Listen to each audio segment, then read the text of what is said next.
Bienvenue à nouveau.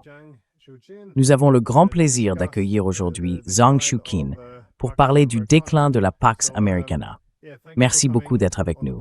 C'est un plaisir de vous revoir. Merci Wayne. Alors, après la guerre froide, on sait que les États-Unis ont mis en place un ordre mondial fondé sur l'hégémonie libérale, ou ce qu'on a aussi appelé la Pax Americana. Quoi qu'on pense de cette période, il est assez clair qu'elle est arrivée à sa fin. Et je voulais savoir comment vous voyez les choses. Quels étaient, selon vous, les principaux piliers de cette ère de la Pax Americana? Et d'après vous, quelles sont les principales causes de son déclin? Est-ce que ce sont des problèmes internes, une surexpansion impériale, ou bien voyez-vous d'autres facteurs en jeu?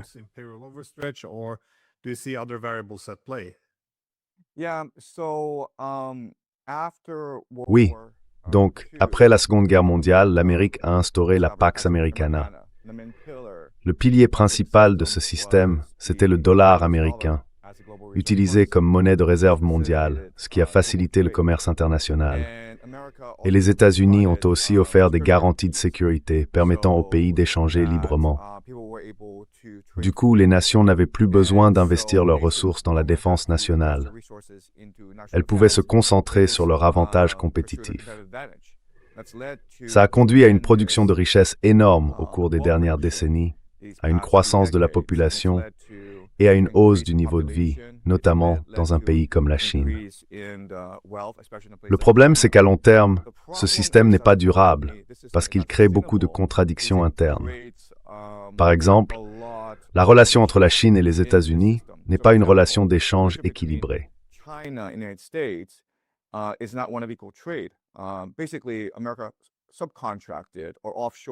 En gros, l'Amérique a sous-traité ou délocalisé sa production vers la Chine. Ensuite, la Chine a pris tout l'argent gagné grâce aux exportations et l'a réinjecté dans l'économie américaine. Du coup, la Chine est devenue la puissance manufacturière de fait du monde et l'Amérique la puissance financière de fait. Et quand ça se produit, l'économie américaine devient spéculative, elle devient extrêmement inégale et avec le temps profondément corrompue. Donc, au bout du compte, le système était voué à s'effondrer. Le problème, c'est que les Américains sont accros à l'hégémonie du dollar, parce qu'elle leur permet de maintenir un niveau de vie artificiellement élevé, tout en faisant supporter au reste du monde le coût de ce niveau de vie.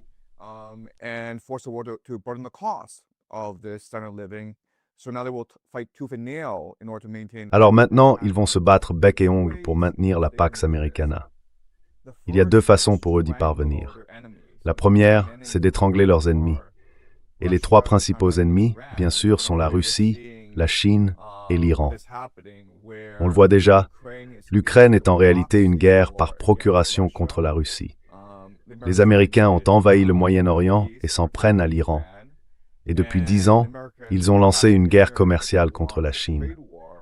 Mais il y a un autre aspect dans leur manière de conserver le pouvoir.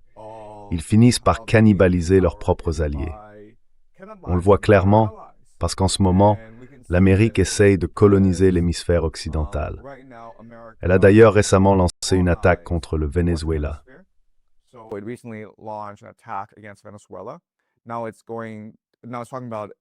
Maintenant, on parle d'envahir Cuba et de provoquer un changement de régime là-bas.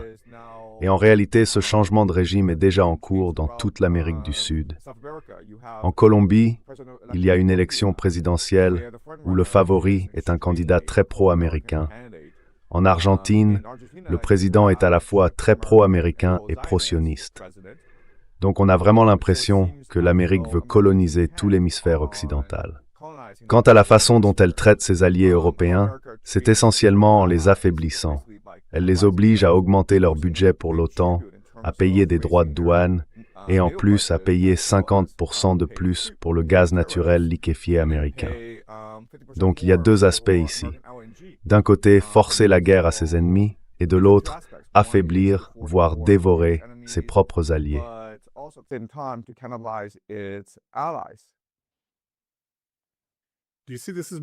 Est-ce que vous voyez ça en partie comme des réactions accidentelles, des réflexes d'un empire en déclin, ou bien est-ce que selon vous c'est plutôt une sorte d'ordre mondial voulu par Trump?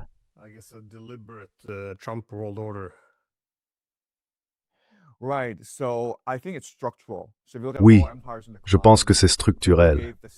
Si on regarde tous les empires en déclin, ils se comportent de la même façon. Si on remonte vers 400 avant notre ère, quand Athènes dominait la Méditerranée, elle en venait aussi à dévorer ses propres alliés, tout en menant des guerres contre ses ennemis. C'est comme ça que les empires agissent quand ils sont sur le déclin. Donc Trump est là pour servir de bouc émissaire à la surexpansion impériale. Et s'il n'avait pas autorisé cette guerre contre l'Iran, s'il ne menait pas une guerre économique contre la Chine, alors il ne serait tout simplement pas président.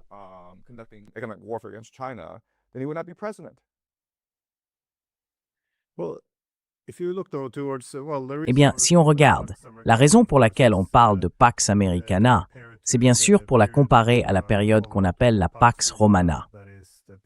C'est la période, je crois, qui va de 27 avant Jésus-Christ jusqu'à environ 180 après Jésus-Christ. Cette période de 2 siècles est connue pour avoir été, encore une fois, un peu comme la Pax Americana, une époque de stabilité et de paix relative, accompagnée d'un fort développement économique, d'une stabilité politique et d'une croissance importante. Là encore, il y avait peu de guerres à l'intérieur de l'Empire. Bien sûr, à l'extérieur, les conflits continuaient avec beaucoup de violence.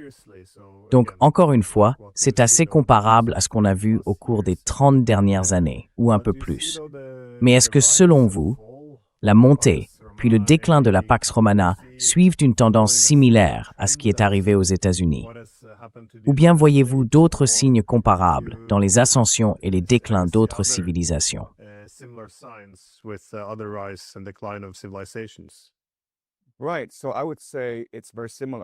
Oui, je dirais que c'est très similaire.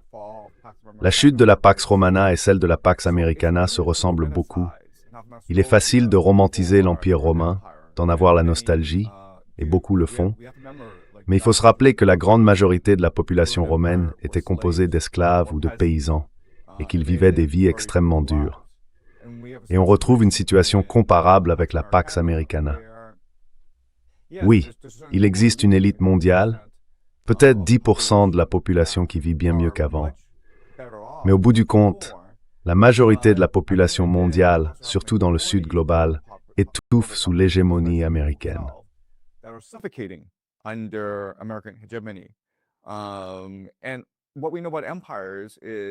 Ce qu'on sait des empires, c'est qu'ils finissent toujours par créer des contradictions internes qui provoquent leur chute. Donc, l'idée que le reste du monde continuerait à vendre ses ressources à bas prix aux États-Unis, juste pour financer le niveau de vie très élevé des Américains, n'était pas tenable à long terme. Je veux dire, un simple membre de la classe moyenne américaine vivait mieux que son propre empereur.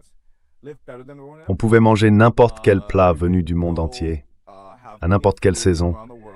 On pouvait avoir 2 voitures, la climatisation, une grande maison. Bref, à la fin, tout ça ne pouvait que s'effondrer à cause de ces contradictions structurelles.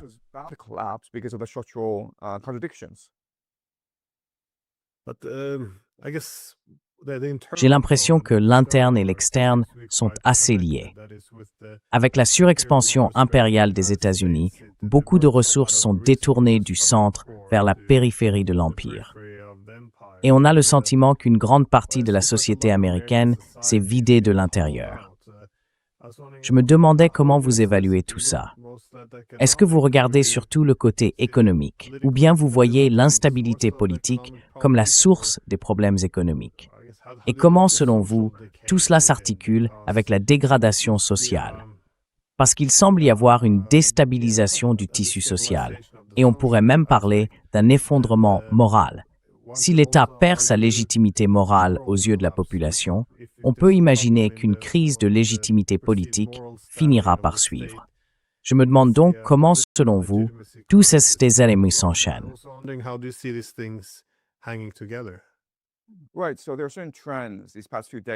D'accord. Alors il y a certaines tendances, depuis quelques décennies, qui mènent à une crise de légitimité et d'autorité aux États-Unis.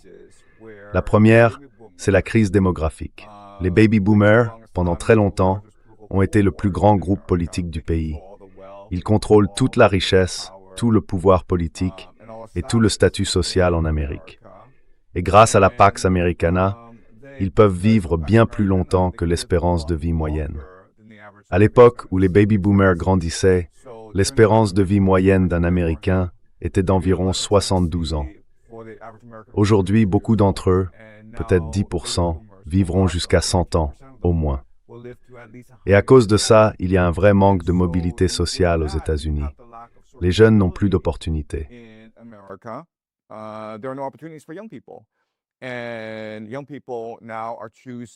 Aujourd'hui, les jeunes choisissent une vie de décadence, de jeu, plutôt qu'une vie de travail acharné. Parce que, de leur point de vue, il n'y a en réalité aucune possibilité de progresser, puisque la génération plus âgée a réussi à tout monopoliser. Alors ils se tournent vers le jeu pour s'enrichir. Et comme les jeunes refusent de travailler, la seule façon de faire tourner l'économie, c'est de faire venir des immigrés, qu'ils soient en situation légale ou non. Des personnes passent illégalement la frontière mexicaine, et il y en a environ 20 millions aujourd'hui aux États-Unis.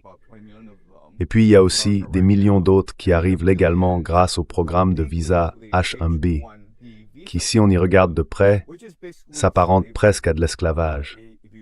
Et maintenant, les jeunes refusent d'avoir des enfants, ce qui rend le pays encore plus dépendant de l'immigration.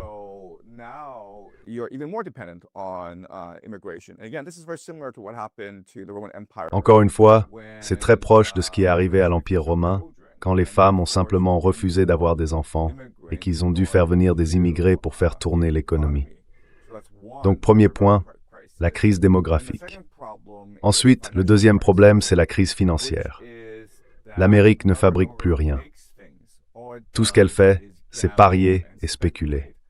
Wall Street contrôle l'économie américaine. Tout le monde se concentre sur la bourse et plus personne ne s'intéresse aux usines.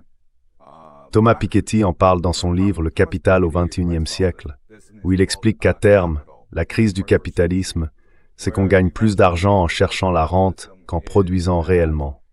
Et c'est exactement le problème auquel l'Amérique est confrontée aujourd'hui. Plus personne ne fabrique rien.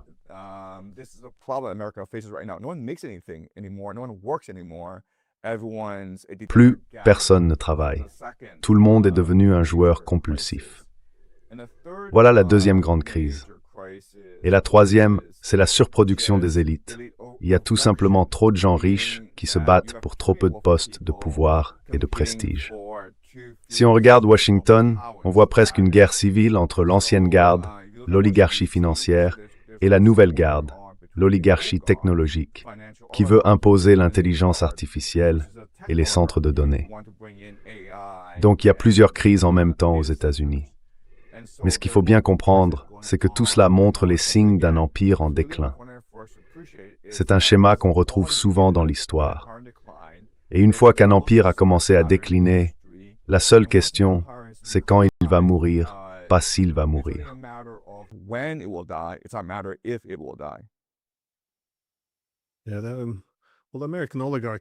Eh bien, l'oligarchie américaine, c'est un phénomène intéressant, parce que traditionnellement, au moins depuis 2 siècles, on a toujours vu que quand les Européens avaient 2 puissants oligarques, on partait du principe qu'ils avaient pris l'argent au peuple et qu'on finirait par leur couper la tête, ou par leur faire subir une autre forme d'extorsion, une sorte de justice sociale brutale, si on veut.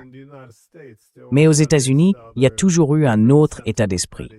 Là-bas, quand on voyait des gens riches, le discours, c'était plutôt « ils l'ont mérité ». Ça a créé une certaine stabilité, mais peut-être seulement temporaire. L'idée de base, c'était toujours que, oui, certains sont riches, d'autres sont pauvres, mais l'essentiel, c'était de garder la mobilité sociale.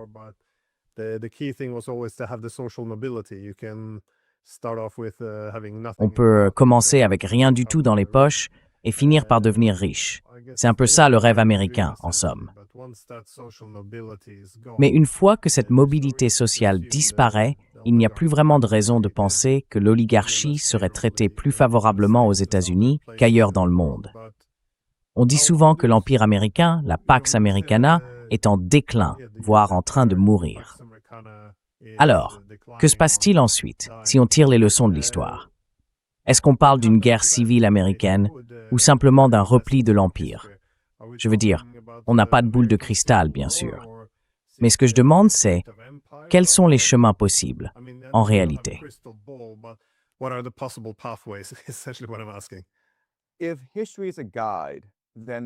Si l'histoire nous apprend quelque chose, c'est que l'Empire américain se battra jusqu'à son dernier souffle. Et la manière dont il le fera, ce sera en envoyant des jeunes mourir dans des guerres à l'étranger pour maintenir son empire. C'est ce qu'Athènes a fait, c'est ce que les Romains ont fait, c'est ce que les Britanniques ont fait pendant la Première et la Seconde Guerre mondiale.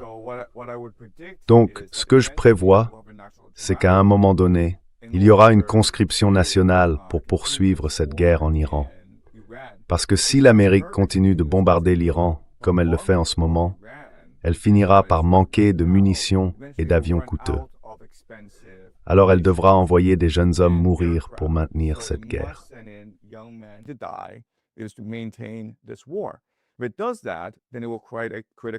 Si ça se produit, cela va créer une crise de légitimité aux États-Unis, parce que beaucoup de jeunes hommes refuseront d'aller mourir pour Israël. Ils pensent que c'est Israël qui a provoqué cette guerre au Moyen-Orient, et ils ne veulent pas se battre pour les sionistes. Et donc ça provoquerait beaucoup de tensions, des conflits politiques à l'intérieur du pays. Ce serait très similaire à la guerre du Vietnam. On voit déjà apparaître des mouvements antisionistes aux États-Unis. À New York, par exemple, avec le maire Adams, on voit émerger un important mouvement politique antisioniste. Et on s'attend à ce que la même chose se produise dans d'autres grandes villes aussi.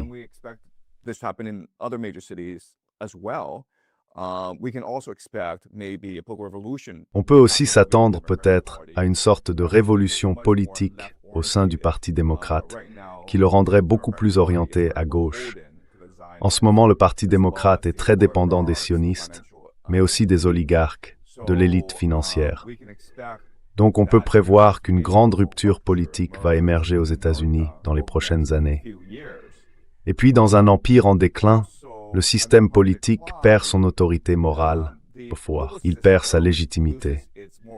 C'est dans ce contexte qu'un tyran comme Jules César peut apparaître et dire « Vous ne seriez pas mieux avec un roi qui redistribue la richesse et qui efface vos dettes. » Et pour être honnête, à cette époque-là, la majorité des citoyens de la République romaine étaient d'accord avec lui.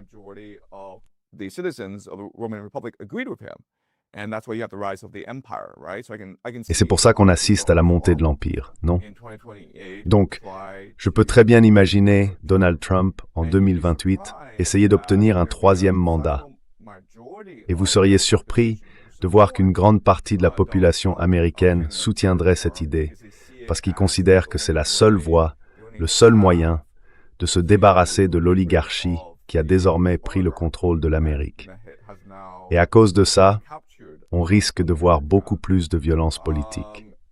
Encore une fois, c'est exactement comme ça que se comportent les empires quand ils sont en déclin.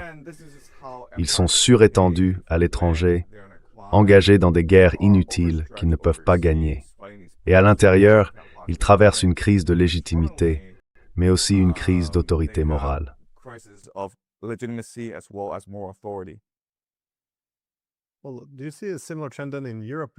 Alors, est-ce que vous voyez une tendance similaire en Europe? Parce qu'on a l'impression que l'Europe mène, elle aussi, certaines guerres. On observe à nouveau un déclin économique, mais contrairement aux Américains, il n'y a pas de véritable souveraineté technologique, ni de modèle économique cohérent pour l'avenir. Et puis on assiste encore une fois à un discours belliciste sans précédent. Enfin, pas totalement sans précédent, mais du moins inédit depuis plusieurs décennies. On ne parle plus que le langage de la guerre, un langage très militaire, avec de moins en moins de tolérance pour la contestation. On voit cette aile autoritaire se renforcer, alors qu'ils essaient de garder la population davantage sous contrôle.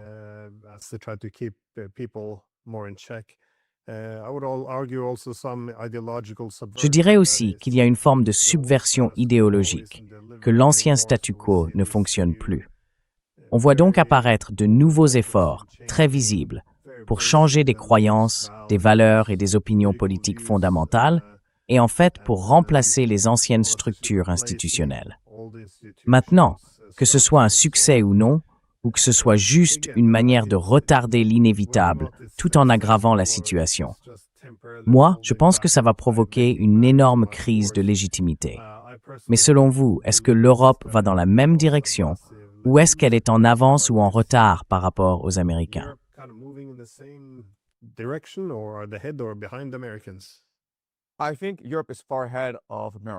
Je pense que l'Europe est bien en avance sur l'Amérique. Je pense aussi que dans beaucoup d'endroits, comme la Grande-Bretagne ou la France, ils sont aujourd'hui au bord d'une guerre civile parce qu'ils ont laissé entrer trop d'immigrés. Le système politique est devenu très autoritaire. En ce moment, en Angleterre, il est bien plus probable d'être arrêté pour s'être plaint de la criminalité sur les réseaux sociaux que pour avoir commis un délit. Et le système est devenu extrêmement bureaucratique et oppressant. Les gens ont perdu confiance dans la politique. Keir Starmer a démissionné, mais tout le monde sait que son remplaçant ne sera qu'une autre marionnette de l'oligarchie.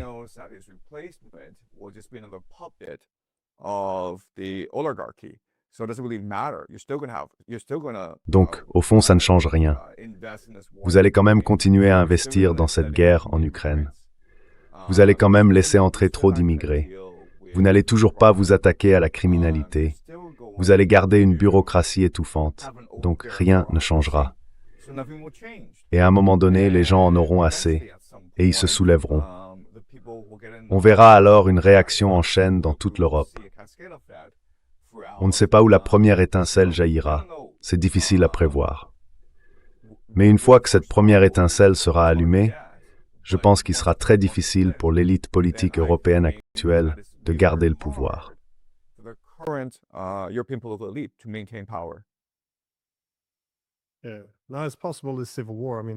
Oui, maintenant c'est possible, la guerre civile. Je veux dire, les gens, j'ai oublié de le dire, les gens votent pour des politiques économiquement solides.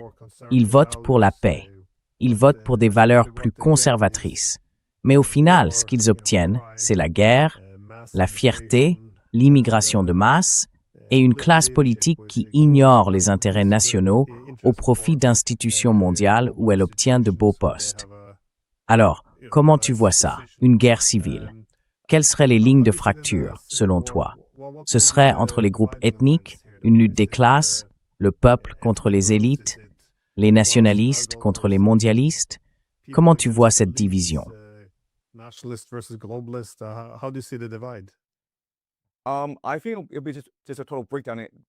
J'ai le sentiment que ce serait une véritable désintégration de la société. On pourrait se retrouver avec plusieurs conflits sur plusieurs fronts à la fois. Le problème du monde aujourd'hui, c'est que l'opinion, la volonté de la majorité des gens ne compte plus.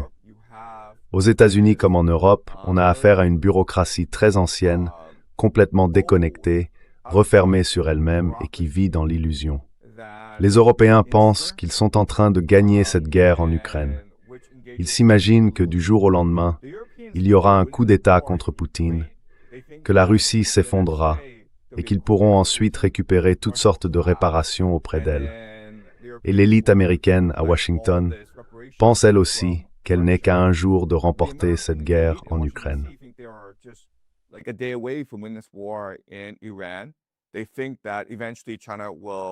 Ils pensent qu'à la longue, la Chine finira par céder et laisser Wall Street dévorer son système financier. Donc, en réalité, ils se moquent complètement de ce que les autres pensent. Tout ce qui compte pour eux, c'est l'avis de leurs amis, enfermés dans cette bulle.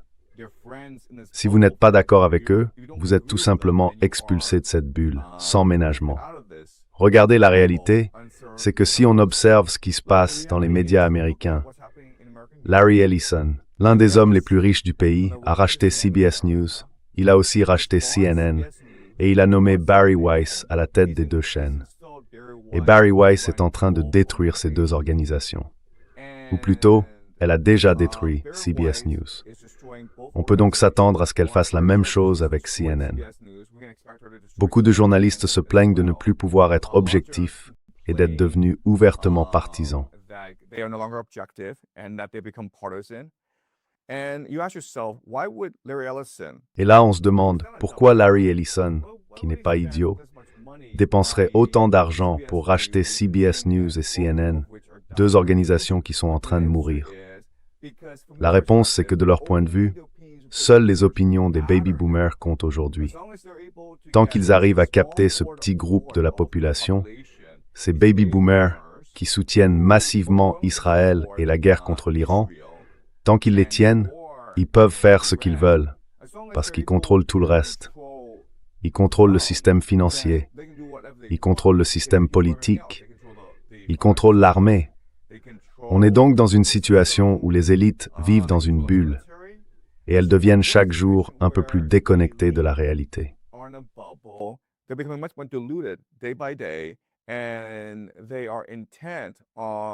Et ils sont déterminés à mettre en œuvre leur programme. Et dans ce processus, tous les autres vont se battre pour les miettes. En Europe, par exemple, on pourrait voir des violences actuelles, mais aussi des violences politiques, où la gauche affronte la droite. Il pourrait y avoir des révolutionnaires.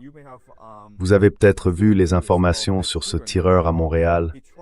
Il a essayé de tirer sur les bureaux de Pornhub, et il y a eu quelques personnes touchées dans les échanges de tirs, qui sont mortes. Ce qui est intéressant, c'est qu'il a laissé un manifeste. Dans ce manifeste, il s'en prend violemment au capitalisme. Et il dit que tous les symboles, tous les représentants de l'ordre politique, de l'oligarchie, y compris les policiers, y compris les dirigeants d'entreprises, méritent d'être pris pour cible.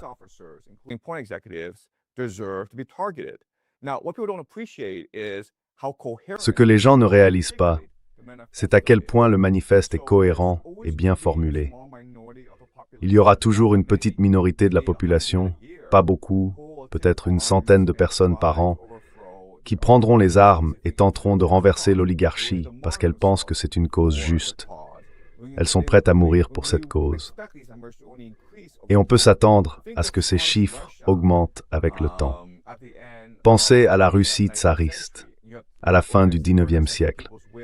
Il y avait des organisations comme la Volonté du Peuple, beaucoup de groupes anarchistes, et ils visaient le tsar. Ils ont réussi à tuer le tsar Alexandre II et aussi de nombreux aristocrates. Cette violence qui arrive, ce sera un véritable chaos.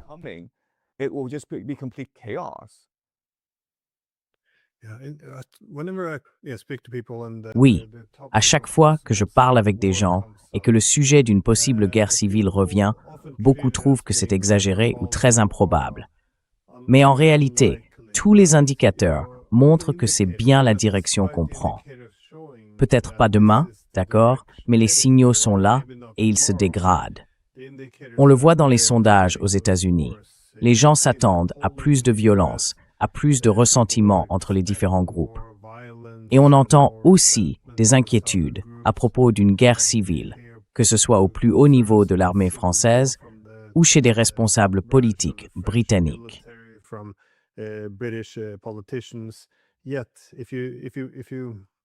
Pourtant, quand on dit qu'une guerre civile pourrait arriver, oui, beaucoup de gens trouvent ça exagéré. Moi, je pense que ça révèle une faiblesse de la nature humaine. C'est cette idée que le statu quo est forcément permanent. On a toujours eu une histoire mouvementée, mais aujourd'hui, on raisonne un peu comme si c'était la fin de l'histoire. Et pourtant, ça ne fait que 35 ans qu'on était encore engagé dans une lutte avec l'Union soviétique. L'idée que cette période allait durer éternellement reste profondément ancrée dans les esprits. Mais oui, pardon, tu voulais dire quelque chose.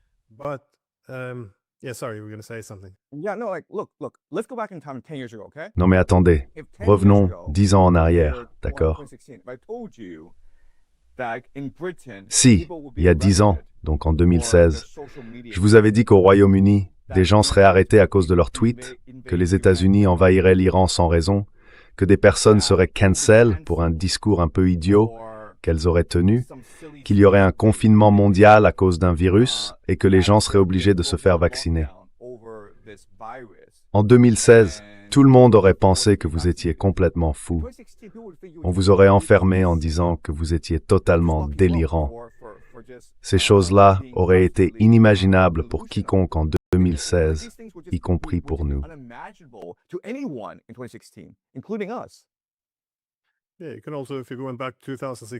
Oui, on peut aussi dire que si on revient à 2016, on aurait pu dire, dans quelques années, l'OTAN va aider à mener des frappes à longue portée, en plein cœur de la Russie. On va fournir les armes, le renseignement. On aura même des contractants sur le terrain pour faire fonctionner ces armes. On utilisera notre propre territoire pour frapper le nord de la Russie. Je pense que la plupart des gens auraient répondu « Non, non, impossible ».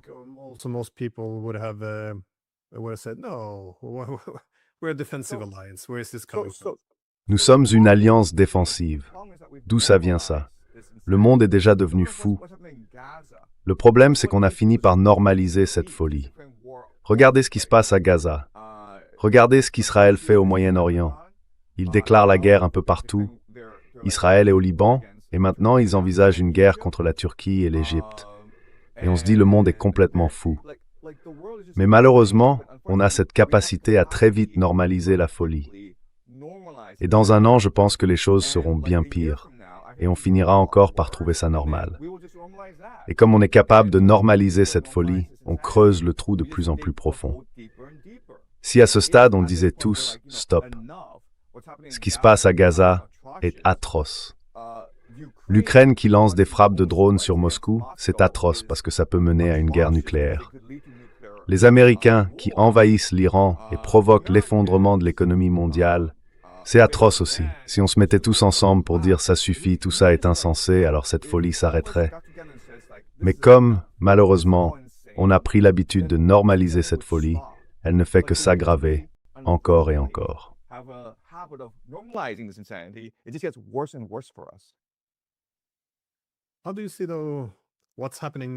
Comment voyez-vous ce qui se passe en ce moment avec l'Ukraine? Parce que là, on a clairement franchi un cap. Et ce que j'entends sans arrêt de Moscou, c'est que ça ne peut pas continuer comme ça. Ils disent qu'ils ont commis une erreur en laissant leur capacité de dissuasion s'affaiblir à ce point. Et encore une fois, certains affirment qu'il faut maintenant frapper beaucoup plus fort contre les Ukrainiens. D'autres disent « Non, le vrai problème, c'est le mandataire. Si on s'en prend aux marionnettistes, c'est-à-dire aux pays de l'OTAN, peu importe la manière, la guerre ne restera pas la même. On va continuer à monter d'un cran. » Et puis autre chose, les Américains semblent s'éloigner de la voie diplomatique. Ils prennent désormais un rôle beaucoup plus direct en Ukraine. En d'autres termes, Biden a fait de ce conflit aussi sa guerre, et ça depuis longtemps déjà. Mais selon vous, vers quoi tout cela nous mène? Parce que dans les médias européens, on est revenu au discours « l'Ukraine est en train de gagner » et l'OTAN n'est pas impliquée. Pourtant, dans le même temps, on fournit des centaines de milliers de drones. Alors vous voyez, difficile de comprendre vraiment ce qui se passe.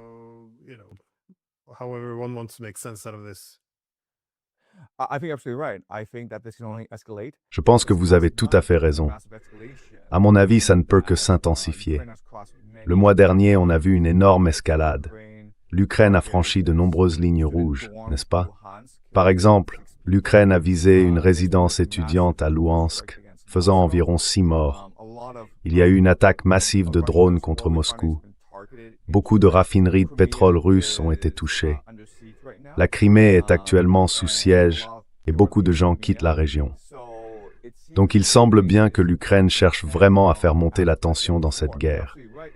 Et vous avez raison, il est évident que l'Ukraine ne fait pas tout ça seule.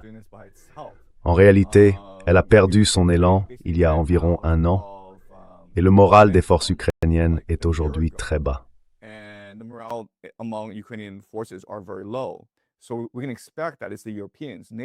On peut donc s'attendre à ce que ce soit les Européens, l'OTAN, qui fournissent toutes ces munitions, tous ces drones, tout ce ciblage, tout ce renseignement, toute cette stratégie.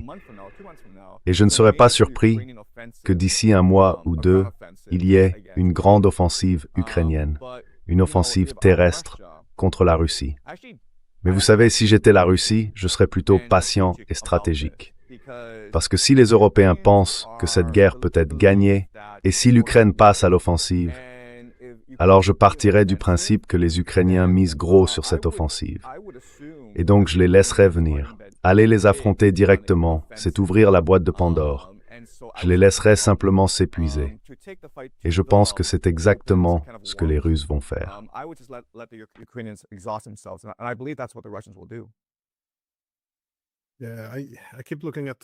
Oui, je continue de regarder du côté de la Crimée.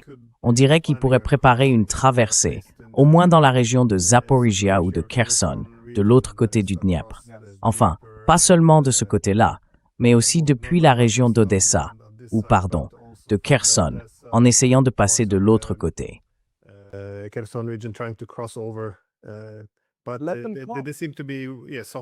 Mais on dirait qu'ils préparent le terrain, qu'ils assouplissent les cibles avant l'action. Oui, c'est ça. Qu'ils viennent parce qu'ils seront encerclés. Ils veulent entrer pour encercler les forces russes, mais ils n'ont pas les effectifs. Ils n'ont pas le moral. Ils n'ont pas la volonté politique de s'engager vraiment. Alors qu'ils viennent et qu'ils s'épuisent eux-mêmes. C'est ce qui se passe depuis quelques années déjà. C'est pour ça que les forces ukrainiennes sont aujourd'hui aussi affaiblies.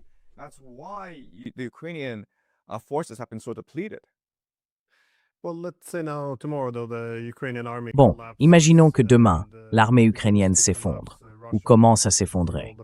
La Russie perce toutes les lignes de front. Elle avance, disons, jusqu'au fleuve Dniepr, du nord au sud. Ou bien, comme l'a dit Poutine, l'objectif maintenant, c'est le Donbass et la Novorossia, c'est-à-dire les régions du sud. Si cela se réalise, alors quoi? On pourrait penser que les Ukrainiens diraient « Bon, on ne veut plus continuer ».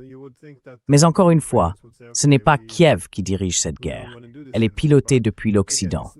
Alors, pourquoi l'Occident renoncerait-il à une telle opportunité?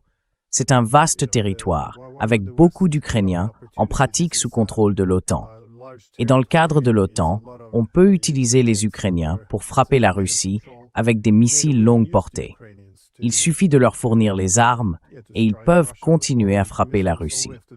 Pourquoi l'OTAN accepterait-elle un accord de paix? Après tout, ils ont saboté tous les accords depuis 2014. Pourquoi s'arrêterait-il simplement parce que la Russie a pris un peu de territoire? Oui.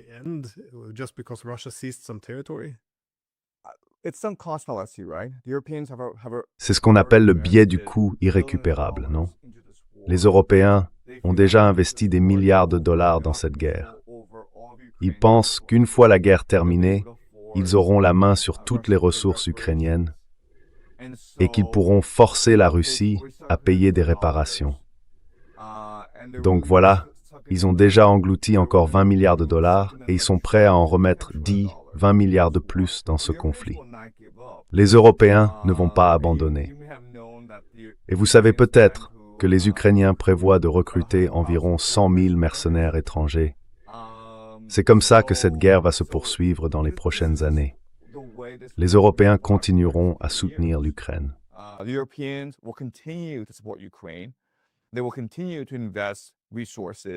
Ils vont continuer à investir des ressources en Ukraine.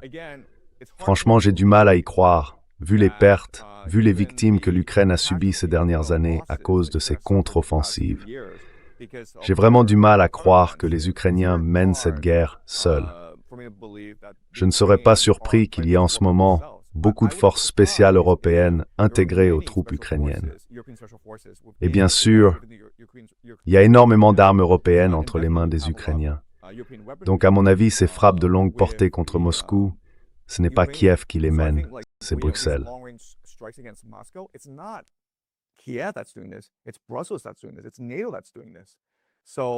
C'est l'OTAN qui fait ça. Donc pour toute fin pratique, l'OTAN est déjà dans la guerre. Et une fois qu'ils y sont, c'est le biais du coût irrécupérable qui prend le dessus, et ils se battront jusqu'au bout. Mais jusqu'au bout ne veut pas dire que Moscou va marcher sur Paris, Londres, Bruxelles ou Berlin.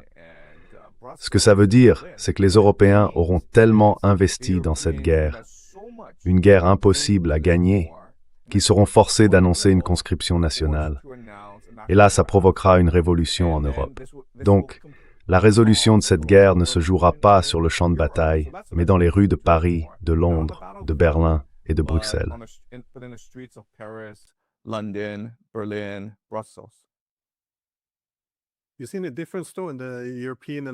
Avez-vous remarqué une différence justement entre la position européenne et la position américaine? Parce que pour moi, ce n'est pas très clair. Je veux dire, quel est exactement l'objectif des États-Unis? Leur rôle en Ukraine ne cesse de grandir. Mais est-ce que le but de l'administration Trump a simplement été de confier la guerre aux Européens? Est-ce qu'ils cherchent à y mettre fin parce qu'ils ont besoin de collaborer avec la Russie, vu qu'ils ont d'autres priorités, comme le Moyen-Orient, la Chine ou l'hémisphère occidental? Ou bien est-ce qu'ils cherchent surtout à renforcer leur position pour une négociation plus favorable? Ou, selon vous, leur position est-elle en réalité totalement alignée sur celle des Européens? Autrement dit, épuiser la Russie jusqu'au dernier Ukrainien.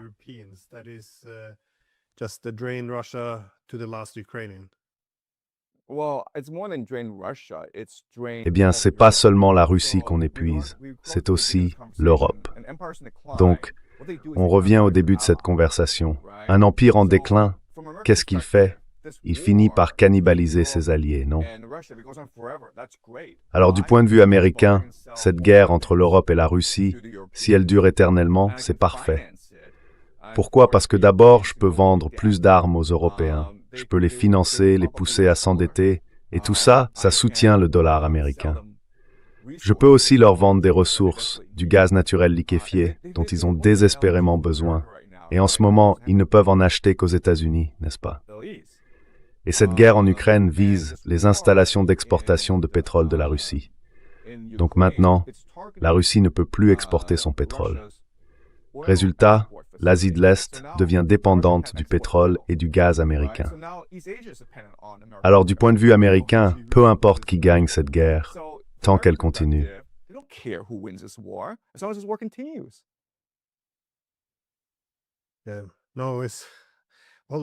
Oui, non. C'est justement avec cette manière de cannibaliser ses alliés et ses partenaires.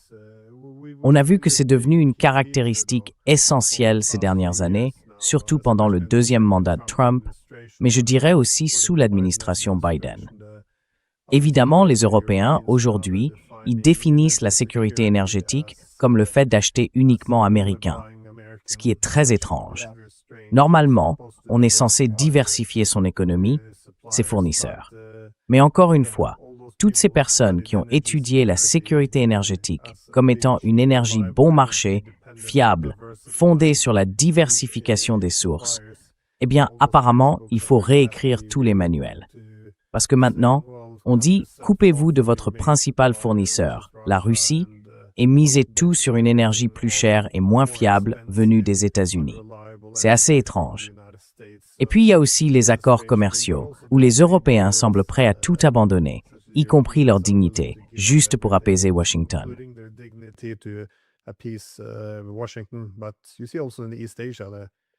Mais vous voyez aussi qu'en Asie de l'Est, Trump dit à Taïwan qu'ils devraient déplacer leurs usines de semi-conducteurs vers les États-Unis.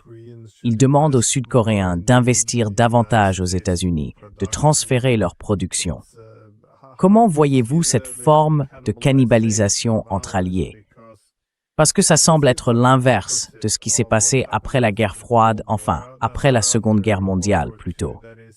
À l'époque, l'Amérique y trouvait toujours son intérêt. Être un État de première ligne, c'était une bonne position, parce qu'il veillait à ce que l'Allemagne de l'Ouest soit plus forte que l'Allemagne de l'Est.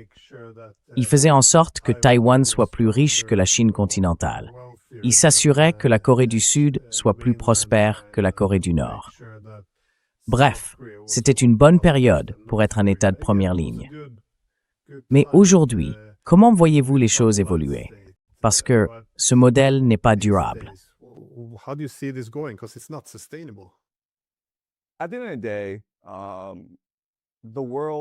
Au fond, le monde fonctionne comme un jeu à somme nulle.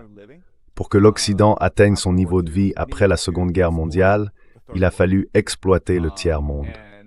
Et maintenant que le tiers-monde s'est relevé et que l'Occident est devenu extrêmement corrompu, eh bien, pour que l'Amérique garde son niveau de vie, elle doit cannibaliser et exploiter ses propres alliés.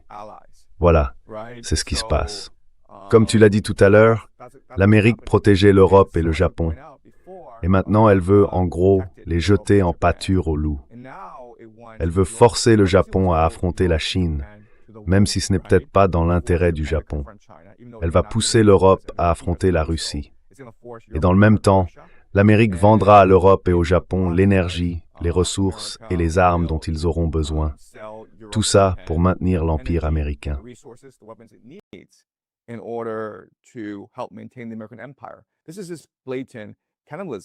C'est du cannibalisme pur et simple. Et tous les empires se comportent comme ça.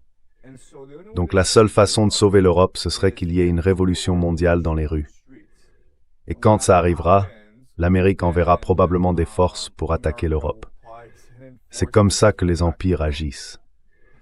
J'espère que ça n'arrivera pas, mais historiquement, c'est toujours comme ça que les empires se comportent.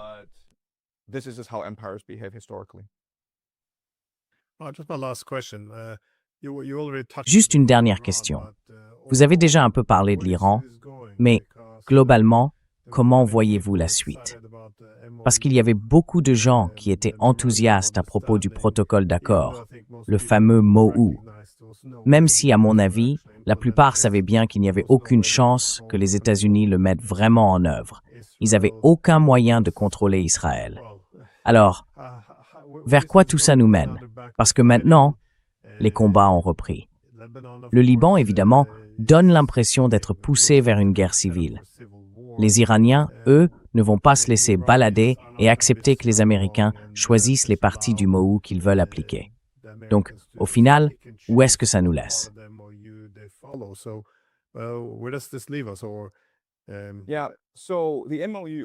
Oui alors, le protocole d'accord. Voilà mon analyse. Je pense que le deuxième point, c'est le Liban, non?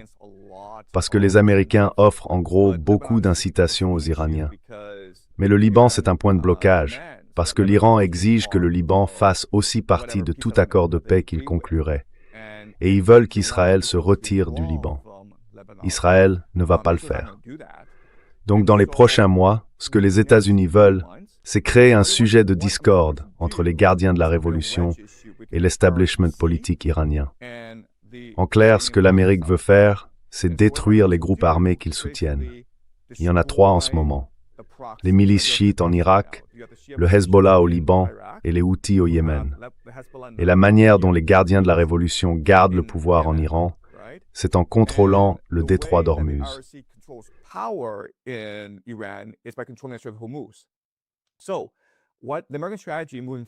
La stratégie américaine, à partir de maintenant, c'est de chasser les gardiens de la révolution du détroit d'Ormuz, tout en détruisant leurs groupes armés. On le voit déjà. Il y a désormais un traité de paix entre le Liban et Israël, et ça va provoquer une guerre civile visant le Hezbollah.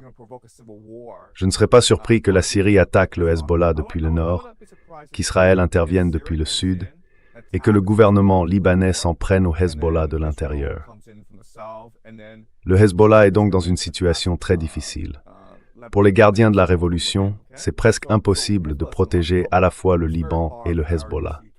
Et pendant ce temps, il y a un coup d'État en cours à Bagdad. Le Premier ministre a arrêté beaucoup de ses opposants politiques, et il le fait sans le soutien des Américains. Je ne serais donc pas surpris s'ils veulent détruire les milices chiites en Irak.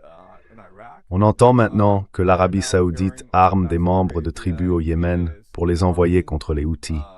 Et en même temps, on voit ces frappes aériennes contre les défenses antiaériennes du corps des gardiens de la révolution islamique dans le détroit d'Ormuz.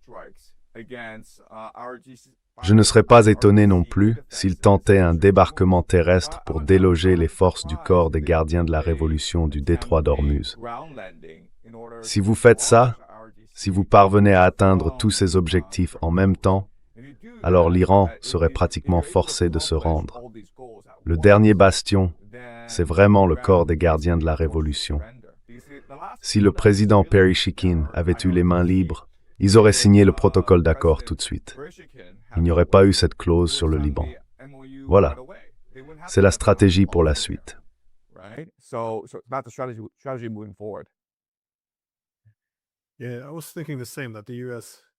Oui, je pensais la même chose, que les États-Unis pourraient proposer au monde un accord très avantageux pour les Iraniens. Mais plus l'accord est intéressant, plus il est probable que les Iraniens essayent de s'y accrocher, même si une clause est violée. En d'autres termes, si on offre à l'Iran un accord exceptionnel, à condition qu'il se retire et laisse le Liban être détruit par ces manifestations, eh bien, ce serait une approche possible. Mais bien sûr, une fois le Liban détruit, l'Iran se retrouve beaucoup plus affaibli. Il n'y a aucune garantie. En fait, je dirais qu'il est très peu probable que les États-Unis respectent réellement leurs engagements dans le cadre du protocole d'accord.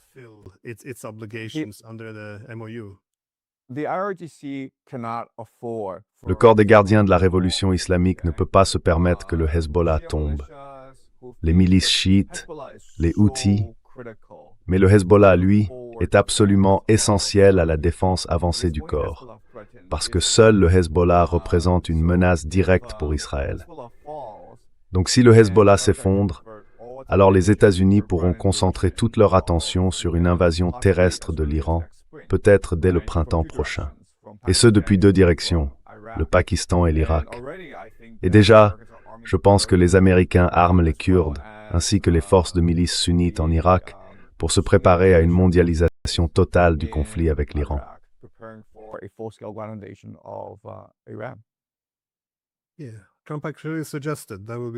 Oui, Trump a en fait suggéré qu'il vaudrait mieux utiliser cette branche d'Al-Qaïda en Syrie, c'est-à-dire Jolani, pour éliminer le Hezbollah au Liban, plutôt que de laisser les Israéliens le faire. Je me souviens de toutes ces années où les médias répétaient qu'il fallait absolument aider le peuple syrien, tué par son propre gouvernement. Et les gens adhèrent toujours à ce récit, peu importe les conséquences. Regardez où on en est aujourd'hui. On a mis en place un chef d'Al-Qaïda à la tête de la Syrie qui massacre les minorités et que Trump imagine maintenant utiliser pour, encore une fois, détruire le Liban.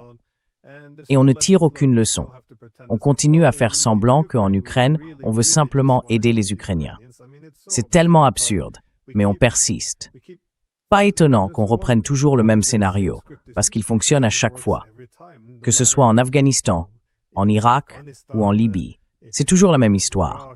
Et les gens y croient encore. C'est presque impressionnant.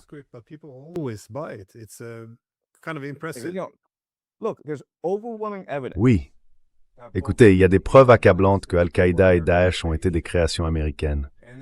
Et si on remonte à l'époque de l'Empire britannique, il y a aussi des preuves accablantes que les Wahhabites et tous ces extrémistes islamistes ont été créés par l'Empire britannique.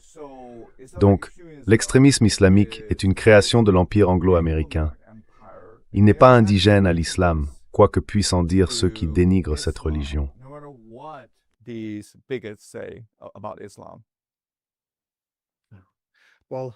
Eh bien, nous arrivons à la fin de notre temps. Alors je voulais vraiment vous remercier pour votre excellente analyse. J'y prends toujours beaucoup d'intérêt. D'accord, merci beaucoup.